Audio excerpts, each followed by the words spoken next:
Hi, I'm Melissa Winters, and I'm the Director of Education for AQS, and I'm at Grand Rapids Quilt Week with the West Michigan Quilters Guild, and they won second place in our Ultimate Guild Challenge. Congratulations, ladies. Thank you. Now, with the Ultimate Guild Challenge, you guys have a challenge within your guild, and then you entered into our contest. So how did you come up with the theme, and what exactly were your rules with this challenge? Well, my sister and I have been in charge of the challenge with our guild this is the second year. And so in thinking of ideas, we kept coming back to the idea that there was something about the home that we grew up in that just kept drawing us back there. And so I think the idea came from that. What is it about your home that just always feels like yours, even when you grow up and move on? Well, that's great. Now, so how many people actually entered your challenge, and how did you choose? We had 9 this year, and the guild actually votes on the ones that they view them on a night that we meet, and they vote on the ones that they like, and then we tally up the votes. And is it, can you do what, it's a quilt obviously, but can you do whatever technique you like, or is it? You can. We gave them some rules, size, borders. We gave them the rule that the house piece had to be an extra piece on top. So we did give them some things that we hoped would unify the group. And are there any unique techniques that these winners used, or quilts used? Had to have a heart on it. Oh yeah, it had to have a heart. I think looking at it, there's some techniques that I haven't done. A lot of us use photographs, but netting with pieces of fabric underneath is a technique I haven't done.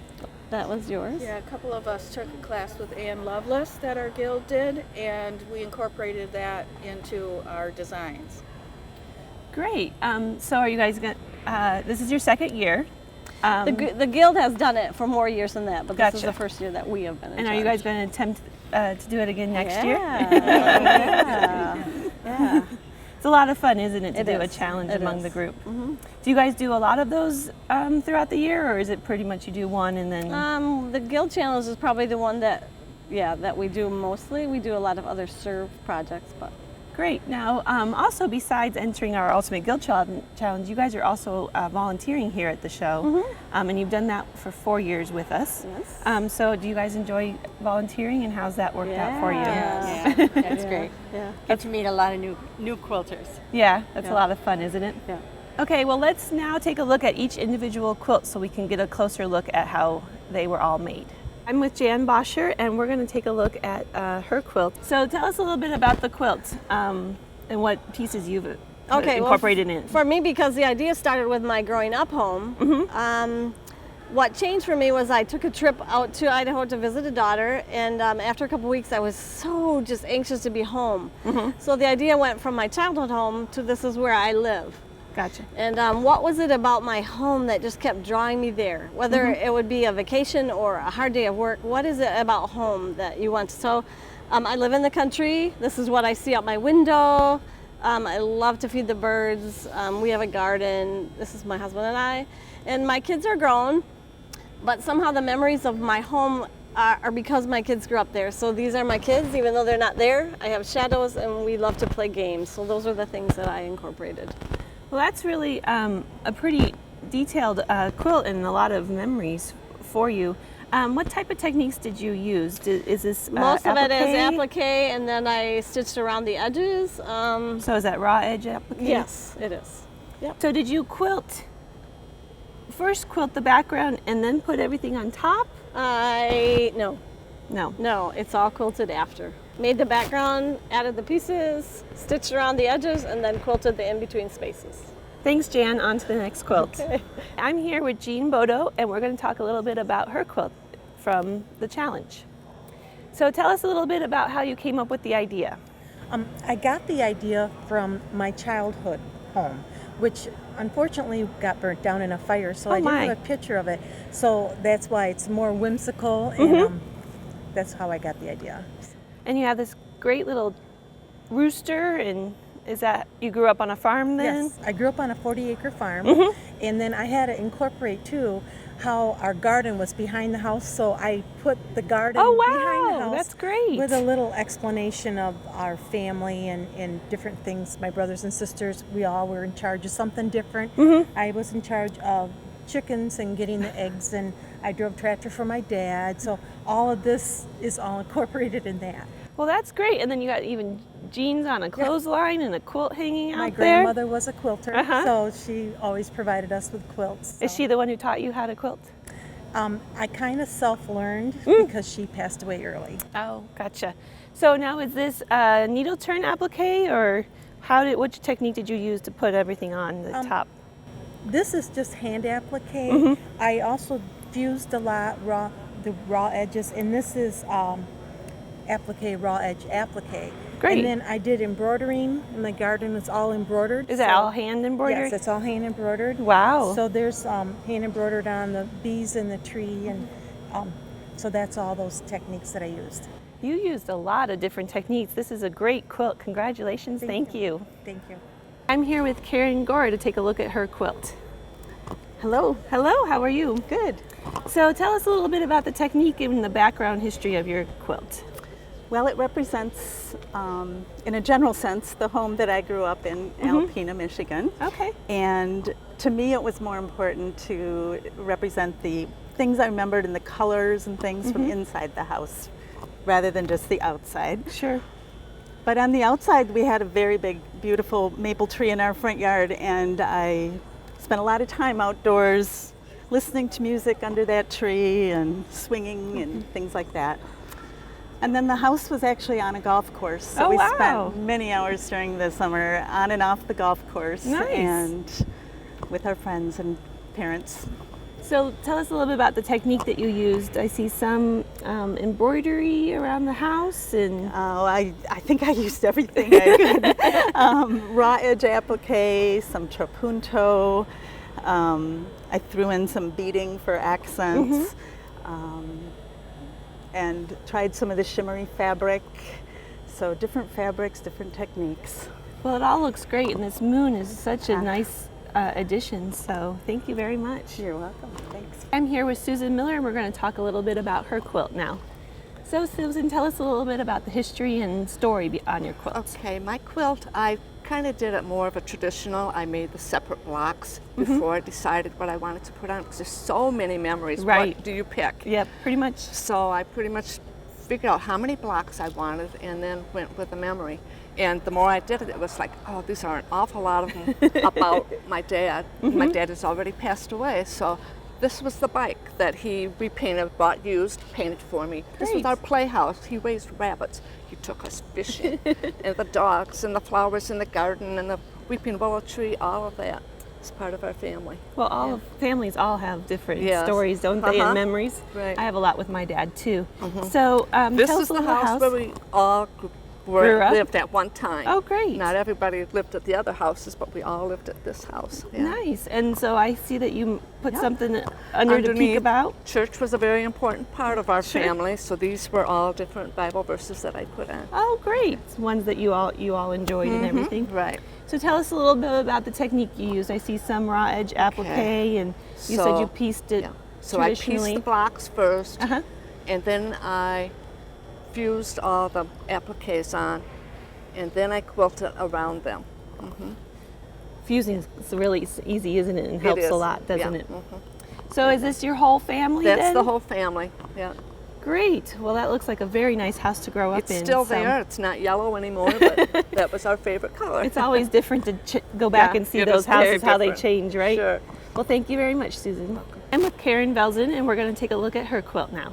So Karen, tell me a little bit about all these stories. You have a lot going on, and it seems like a lot of memories. Yeah, although our challenge started as the house you grew up in, I picked our family cottage, and this cottage was in existence when I got married, so there's 40 plus memories in it. Oh, wow. I have 16 grandchildren, and so it was easy to pick a lot of the memories that went along with that. So things that just happened at the cottage and things that were unique to our cottage experience that wouldn't happen at home. So it was like all the kids sitting around the table or playing a game with a basketball, and of course skiing and boating. I love skiing and boating, especially tubing. That's a lot Tubing, of the fun, kids isn't love it? it, yeah.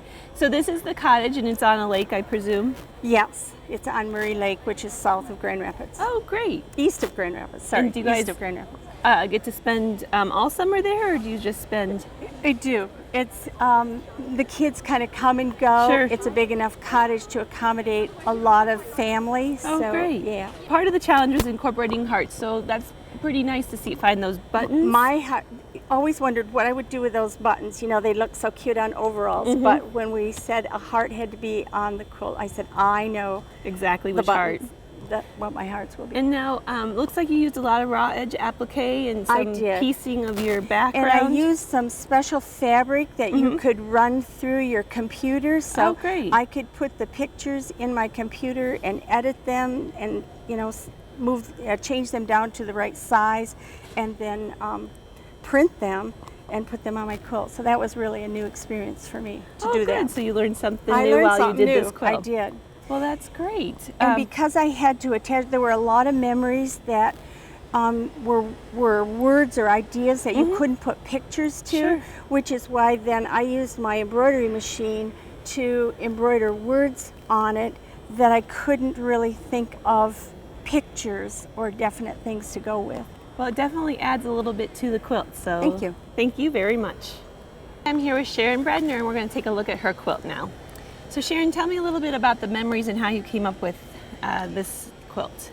Okay, we started out our marriage in the Upper Peninsula, and we built a cottage. That was kind of our first thing that we did when we moved up there. So when our children were born, we built this cottage, and since then we've moved many, many times.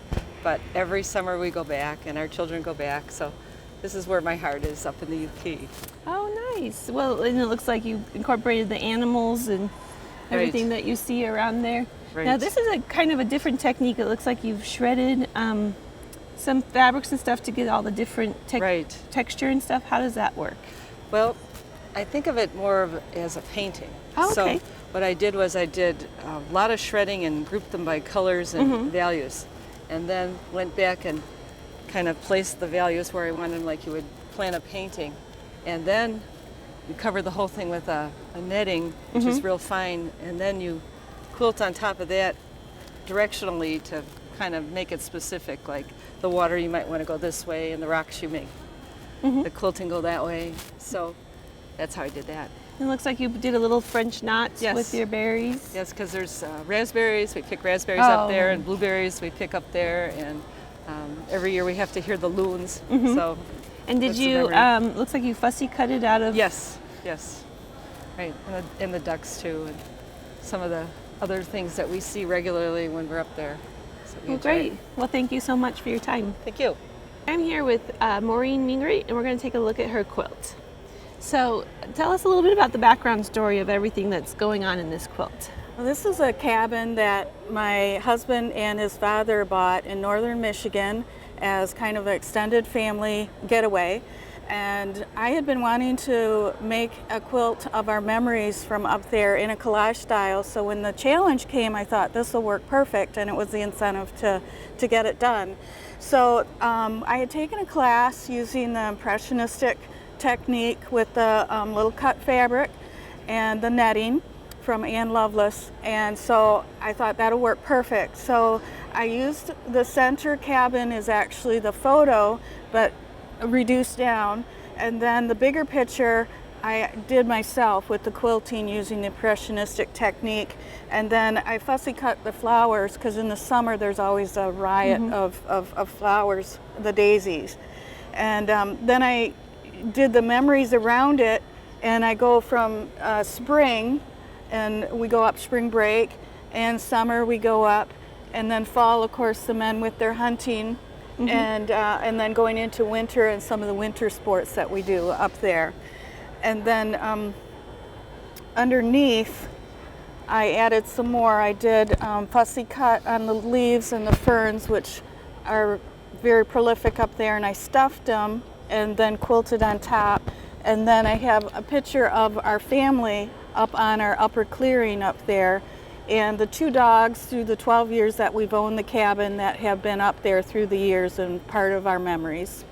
Well, this is definitely a great memory quilt. Now, how did you get the pictures onto the fabric? I use the special fabric that you can run through your copy machine. Oh, okay. And so I went through all the pictures and selected and copied them all, and then did the collage technique. And since I still have some children at home, I wanted to do the picture style so it would be a direct memory for them. And they had a lot of fun reminiscing in which pictures to use and which weren't so great. So you kind of made it a family effort to pick out the pictures. That's pretty cool. Yes, we did. Now, this is kind of a special quilt because you won the Janome Elna machine here last year. Is that correct? Yes, I won the Elna machine. And I had a different machine, and I had had trouble in the past using invisible thread on it. And since that's what I wanted to use on here, a friend said the Elna works really great. So all of the work on here, I just used the whole machine for all the piecing and the invisible quilting on it, and all of the technique for the impressionistic, and it worked beautifully. So the machine came very much in handy. It was a good thing that you won.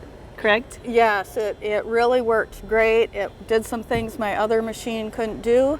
And again, many thanks for the machine, and it worked super. Well, thank you very much for your time. Thank you. I'm here with Nancy Rolfsema, and we're going to talk a little bit about her quilt now. So tell us a little bit about the background story and how you came up with this quilt. I was raised in a family of 10 kids, and we grew up on a farm in Gregory, Michigan, which FYI is 5 minutes outside of Hell, Michigan. And on that farm, when we first moved to the farm, it was actually peach colored. The house was peach colored. Shortly thereafter, my dad actually tore off all the siding, and the house was in 35 years of construction as my dad was trying to fix it up. My dad was an engineer at Ford Motor Company. He would drive 2 hours to work, 2 hours to home, jump on the tractor and be a farmer to actually grow enough food to raise 10 kids. Wow. So when I worked on the quilt actually, the background of the quilt started more than 2 years ago. It was a long process. I didn't know I was going to do this quilt at all. It just kind of like materialized. On the house portion of the quilt, I actually put the names of all my brothers and sisters, all of their spouses, my nieces and my nephews, my in-laws, my great nieces and nephews. So my entire family's names are actually written on the So it's house like a family itself. tree for you. Yes. There's my dad, Glenn Allen, and Beverly Levasseur Allen. And then in the ground portion of the house, I wrote names of pets that we had buried there. So we had a lot of pets. So here's Chrissy and Tux and Lenny and Kendall and Feather and Boomer. And so there was cats, there was dogs, there was goats, there was horses. There was all of our different kind of animals that we had buried. You buried a horse there? Yes, we actually buried a couple of horses there. My. Yep, Roscoe and Piedro, both are the horses that were buried there. And then in the sky, I wrote some stories, stuff. So for instance, here it says piglets in the kitchen. At one point we had 20 sow farm, and one of the sows was not a good mommy, and she kept killing her piglets. So my mom actually brought all the piglets into the kitchen, and we raised those piglets in the kitchen. Wow. Here was tunnels in the hayloft. We had a huge barn with lots of bales of hay, and my brothers loved the idea of taking those hay bales and creating tunnels. So we had this really labyrinth of tunnels. Your own maze. And So I just did other like corncob fights. We used to have corncob fights in the spring. We would be just covered with bruises from everybody whipping at each other. It was just something we did. It's always nice to have 10 brothers and sisters then. We had our own football team and a coach. Well, good. Yeah. Very good.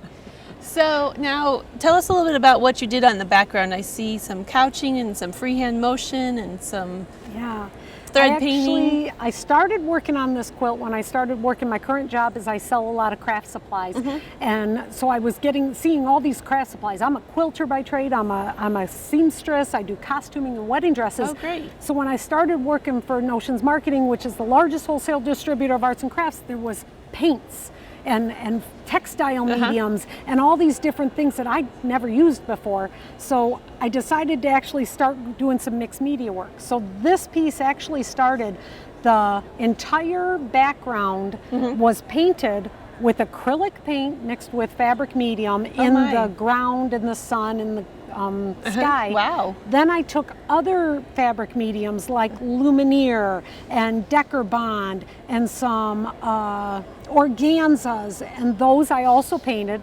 So then I took those and cut them into diamonds. Then I glue sticked them down, just put them where I wanted to. So every other piece is actually a different diamond. So this is the original background, the one that I originally painted. Sure. Then these are the other diamonds. Oh, wow. Laid them all down, laid some fibers down, couched over the seams. So then I was couching over the raw edge of the diamonds that I had put down.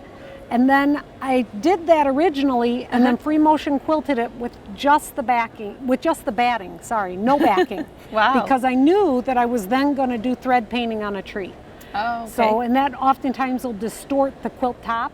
So I did that and then went back and started hand stitching the tree. So just free motion stitching the tree.